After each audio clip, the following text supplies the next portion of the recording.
बिस्मिल्लाहिर्रहमानिर्रहीम। अस्सलाम वालेकुम। Tariq Javed Khokhar advocate law for you channel के साथ चैनल को सब्सक्राइब कर लें, लाइक शेयर और कमेंट्स करें और अपनी राय का इजहार भी करें।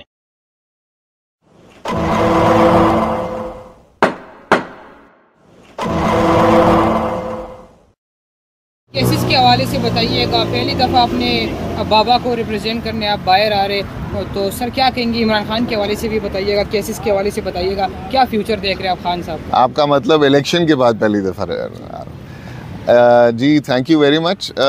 आज जो केसेस लगे हुए थे 140 क्रिमिनल इन्वेजन, 148 एंड 149 तोशा खाना और अलकादर ट्रस्ट की, इनमें ये हुआ था कि कुछ बेलें जो हैं, क्योंकि खान साहब कोर्ट के आगे अपनी गिरफ्तारी की वजह से पेश नहीं हो सके थे, तो ये नैब के केसेस में खान साहब की जो बेलें हुई थी वो कैंसिल हो गई उनकी अदम हाज़िरी की वजह से। तो हमारा उसमें नीचे भी मौक़िफ़ ये था कि खान साहब अदम उनकी हाज़िरी इसलिए नहीं हुई कि वो कोई जानबूझ के उन्होंने कोर्ट को अवॉइड किया, बल्कि वो कोर्ट्स के आगे इसलिए पेश नहीं हो सके क्योंकि वो ऑलरेडी अरेस्टेड थे।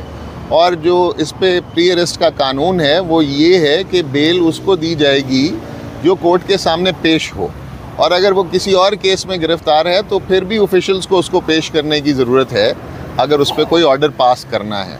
तो ट्रायल कोर्ट ने नीचे नैब कोर्ट ने उसमें बग़ैर खान साहब की हाज़िरी के उनकी बेलें खारिज कर दी थी। तो इस रिवीजन को नालिश को लेकर हम हाई कोर्ट में आए थे कि ये जो अदम हाज़िरी है ये टेक्निकल बेसिस पर थी, और ये सारी दुनिया को इसका पता था कि वो किसी और केस में अरेस्ट हो गए। जिस केस में वो अरेस्ट हुए उस केस में उनकी सेंटेंस सस्पेंड हो चुकी हुई है, और हमने उसमें उनकी कन्विक्शन की सस्पेंशन की भी दरख्वास्त दी हुई है। तो जब वो सस्पेंड हो गई है तो ये जो बाकी सारे केसेस में इनकी बेल जो है ये खारिज हुई है, ये भी कोर्ट को ले लेनी चाहिए। तो उस पर लास्ट डेट ऑफ हियरिंग पे नैब ने ऑब्जेक्शन ये लिया था कि ये जो आपको इसकी नालिश थी ये 10 दिन के अंदर करना मकसूद थी, और इस सिलसिले में नैब ने हमें एक कागज़ का टुकड़ा नैब के लॉयर्स ने दे दिया जिसमें उनका कहना ये था कि ये 10 दिन के अंदर करना है। उसकी जब हमने रिसर्च की और सेक्शन 32C के प्रोवाइज़ो में ये हमें वो जो कागज़ दिया गया उसमें लिखा हुआ था कि ये 10 दिन की लिमिटेशन अवेलेबल है। तो वो जब हमने रिसर्च किया तो वो लिमिटेशन का जो प्रोवाइज़ो था वो 2002 में रिपील हो गया हुआ है, उसको सब्स्टिट्यूट कर दिया गया था, और आज जो किताबें मौजूद हैं उसमें वो कानून एग्जिस्ट ही नहीं करता।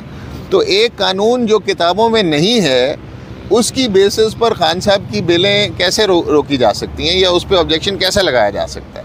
तो उस पर आज जज साहब ने मौका दिया है प्रोसिक्यूशन को कि वो कानून अगर कोई ऐसा है जो कि हमें इंटरनेट पर नहीं मिल रहा, किताबों में मौजूद नहीं है, तो उन्होंने लॉ मिनिस्ट्री को डायरेक्ट किया है कि अगर कोई ऐसा कानून है तो इसकी ऑफिशियल गेजेटेड कॉपीज़ आप हमें प्रोवाइड करें। तो हमने तो ये कहा कि अगर कोई ऐसा कानून एज्यूम कर लिया जाए कि है भी तो हम तब भी तैयार हैं इनकी बेल आर्ग्यू करने में, मगर जब है ही नहीं तो हम क्यों इसको आर्ग्यू करें। तो बहरहाल अगली डेट पर ये कागज़ लेकर आएंगे कि ये कानून क्या है या नहीं है, और अगर है तो ये वेबसाइट्स पे अवेलेबल क्यों नहीं है, किताबों के अंदर क्यों नहीं है।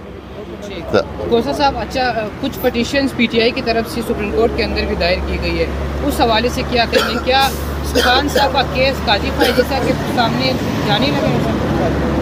सर, खान साहब का केस जिन जजेस के सामने भी जाए, हमें इंसाफ की तवक्को सबसे हम एक्सपेक्ट करते हैं कि हमें इंसाफ मिलेगा।